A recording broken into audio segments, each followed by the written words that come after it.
इंद्र की कलम से जुड़े सभी साहित्य सेवियों को मेरा सादर नमस्कार। आज मैं शेफाली शर्मा आपके लिए कहानी श्रृंखला के अंतर्गत लेकर आई हूँ मन्नू भंडारी की कहानी दो कलाकार। जैसा कि आप सभी जानते हैं, मन्नू भंडारी का नाम हिंदी कहानी संसार में एक अलग ही स्थान रखता है।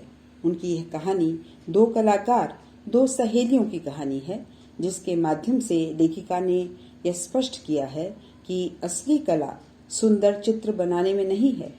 अनाथ असहाय बच्चों के चित्रों की अपेक्षा उनके व्यक्तित्व का निर्माण करके हम उन्हें अच्छा इंसान बनाने का प्रयास करें तो सच में एक श्रेष्ठ कलाकार अपनी कला की सच्ची पहचान कर पाता है। तो आइए चलिए सुनते हैं कहानी दो कलाकार। ए रूनी उठ! और चादर खींचकर चित्रा ने सोती हुई अरुणा को झकझोर कर उठा दिया। अरे ये क्या है? आंखें मलते हुए तनिक खिजलाहट भरे स्वर में अरुणा ने पूछा। चित्रा उसका हाथ पकड़कर खींचती हुई ले गई और अपने नए बनाए हुए चित्र के सामने ले जाकर खड़ा करके बोली, देख, मेरा चित्र पूरा हो गया। ओह, तो इसे दिखाने के लिए तूने मेरी नींद खराब कर दी। अरे जरा इस चित्र को तो देख, न पाई पहला इनाम तो नाम बदल देना। चित्र को चारों ओर घुमाते हुए अरुणा बोली, किधर से देखूं ये तो बता दे। 1000 बार तुझसे कहा है कि जिसका चित्र बनाए उसका नाम लिख दिया कर, जिससे गलतफहमी ना हुआ करे, वरना तू बनाए हाथी और हम समझे उल्लू। तस्वीर पर आंखें गड़ाते हुए बोली, किसी तरह से समझ नहीं पा रही हूँ कि 84 लाख योनियों में से आखिर यह किस जीव की तस्वीर है। तो आपको यह कोई जीव नजर आ रहा है? जरा अच्छी तरह देख और समझने की कोशिश कर।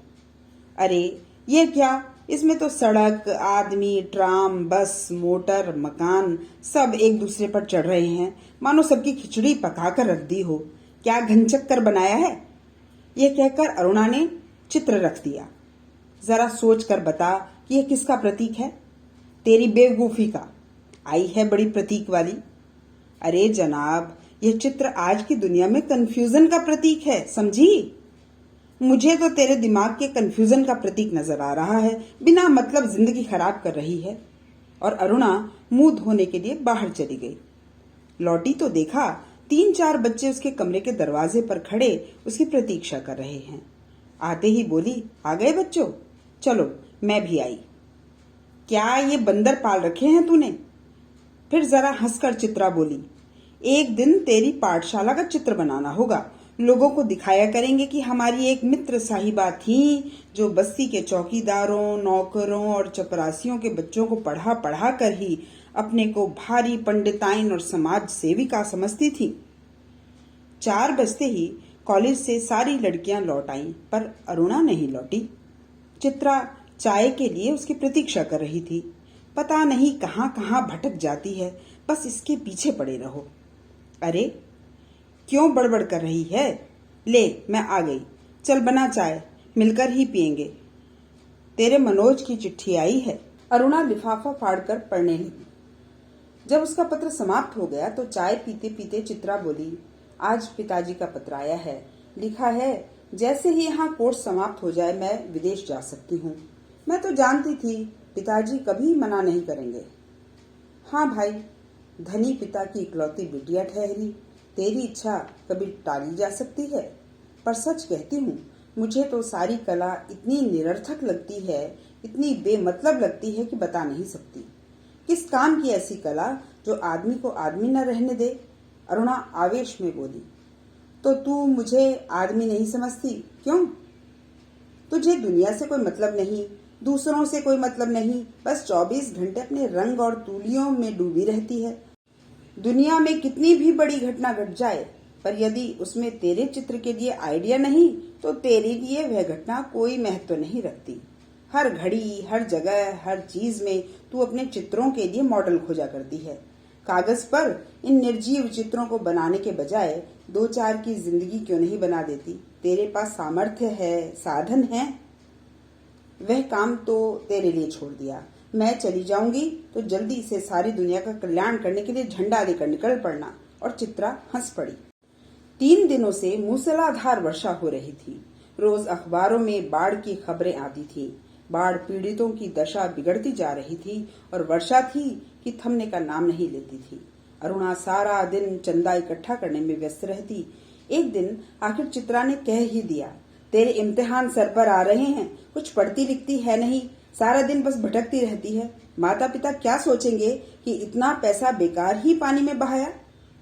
आज शाम को स्वयं सेवकों का दल जा रहा है, प्रिंसिपल से अनुमति ले ली है, मैं भी उसके साथ ही जा रही हूँ।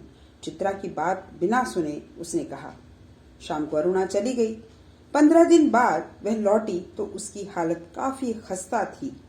सूरत ऐसे निकल आई थी मानो 6 महीने से बीमार हो। चित्रा उस समय अपने गुरुदेव के पास गई हुई थी। अरुणा नहा धोकर खा पी कर लेटने लगी, तभी उसकी नजर चित्रा के नए चित्रों की ओर गई। 3 चित्र बने रखे थे, तीनों बाढ़ के चित्र थे। जो दृश्य वह अपनी आंखों से देखकर आ रही थी, वैसे ही दृश्य यहाँ भी अंकित थे। उसका मन जाने कैसा कैसा हो गया। शाम को चित्रा लौटी तो अरुणा को देखकर बड़ी प्रसन्न हुई। क्यों चित्रा, तेरा जाने का तय हो गया? हाँ, अगले बुध को मैं घर जाऊंगी और बस 1 सप्ताह बाद हिंदुस्तान की सीमा से बाहर पहुंच जाऊंगी। उल्लास उसके स्वर से छलक रहा था। सच कह रही है, तू चली जाएगी चित्रा? 6 साल से साथ रहते रहते यह बात मैं भूल गई कि कभी हमको अलग ही होना पड़ेगा। तू चली जाएगी तो मैं कैसे रहूंगी? उदासी भरे स्वर में अरुणा ने पूछा। लगा जैसे स्वयं से ही पूछ रही हो। कितना स्नेह था दोनों में। सारा हॉस्टल उनकी मित्रता को ईर्ष्या की दृष्टि से देखता था। आज चित्रा को जाना था। अरुणा सवेरे से ही उसका सारा सामान ठीक कर रही थी। एक एक करके चित्रा सबसे मिल आई। बस गुरुजी से मिलना रह गया था, सो उनका आशीर्वाद लेने चल पड़ी। 3 बज गए थे पर वह लौटी नहीं। 5 बजे की गाड़ी से वह जाने वाली थी। अरुणा ने सोचा वह खुद जाकर देख आए कि आखिर बात क्या हो गई। तभी हड़बड़ाती सी चित्रा ने प्रवेश किया। बड़ी देर हो गई ना। अरे क्या करूं, बस कुछ ऐसा हो गया कि रुकना ही पड़ा। आखिर क्या हो गया ऐसा जो रुकना ही पड़ा? सुने तो, गर्ग स्टोर के सामने पेड़ के नीचे अक्सर एक भिखारिन बैठी रहती है ना। लौटी तो देखा वह वहीं मरी पड़ी है और उसके दोनों बच्चे उसके सूखे शरीर से चिपककर बुरी तरह रो रहे हैं। जाने क्या था उस सारे दृश्य में कि मैं अपने को रोक नहीं सकी। एक रफ सा स्केच बना ही डाला। बस इसी में देर हो गई। 4:30 बजे चित्रा हॉस्टल के फाटक पर आ गई, पर तब तक अरुणा का कहीं पता नहीं था। बहुत सारी लड़कियां उसे स्टेशन छोड़ने आईं, पर चित्रा की आंखें बराबर अरुणा को ढूंढ रही थीं। 5 भी बज गए, रेल चल पड़ी, पर अरुणा न आई सो न आई। विदेश जाकर चित्रा तन मन से अपने काम में जुट गई। उसकी लगन ने उसकी कला को निखार दिया। विदेश में उसके चित्रों की धूम मच गई। भिखारिन और 2 अनाथ बच्चों के उस चित्र की प्रशंसा में तो अखबारों के कॉलम भर गए। शोहरत के ऊंचे कगार पर बैठ चित्रा जैसे अपना पिछला सब कुछ भूल गई। पहले वर्ष तो अरुणा से पत्र व्यवहार बड़े नियमित रूप से चला, फिर कम होते होते एकदम बंद हो गया। पिछले 1 साल से तो उसे यह भी नहीं मालूम कि वह कहाँ है। अनेक प्रतियोगिताओं में उसका अनाथ शीर्षक वाला चित्र प्रथम पुरस्कार पा चुका था। जाने क्या था उस चित्र में, जो देखता चकित रह जाता। 3 साल बाद जब वह भारत लौटी तो बड़ा स्वागत हुआ उसका। अखबारों में उसकी कला पर, उसके जीवन पर अनेक लेख छपे। पिता अपनी इकलौती बिटिया की इस सफलता पर बहुत प्रसन्न थे।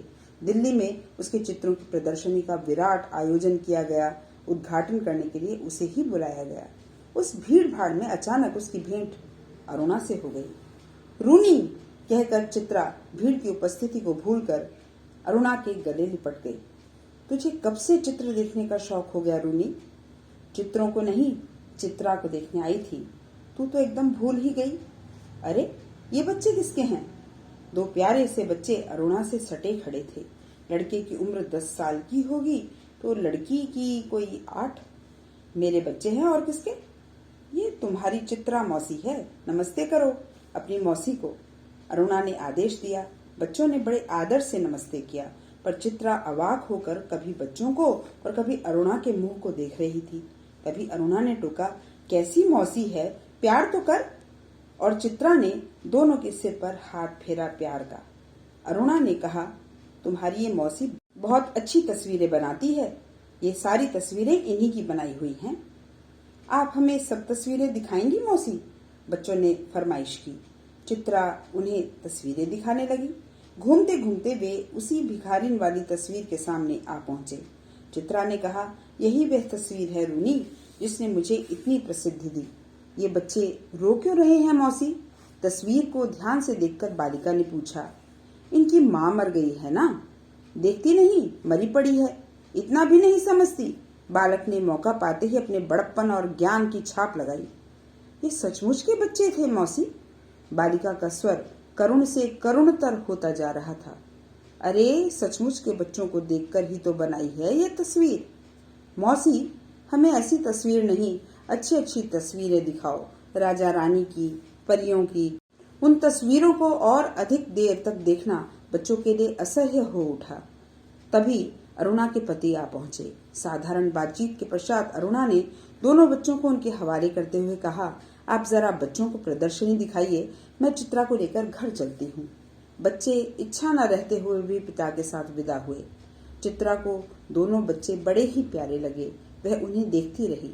जैसे ही वे आंखों से ओझल हुए, उसने पूछा, सच सच बता रूनी, ये प्यारे प्यारे बच्चे किसके हैं? कहा तो मेरे हैं। अरुणा ने हंसते हुए कहा, अरे बता ना, मुझे ही बेवकूफ बनाने चली है। एक क्षण रुककर अरुणा ने कहा, बता दूं? और फिर उस भिखारिन वाले चित्र के दोनों बच्चों पर अंगुली रखकर बोली, ये ही वे दोनों बच्चे हैं। क्या? चित्रा की आंखें विस्मय से फैली रह गई। क्या सोच रही है चित्रा? कुछ नहीं, मैं सोच रही थी कि, पर शब्द शायद उसके विचारों में खो गए।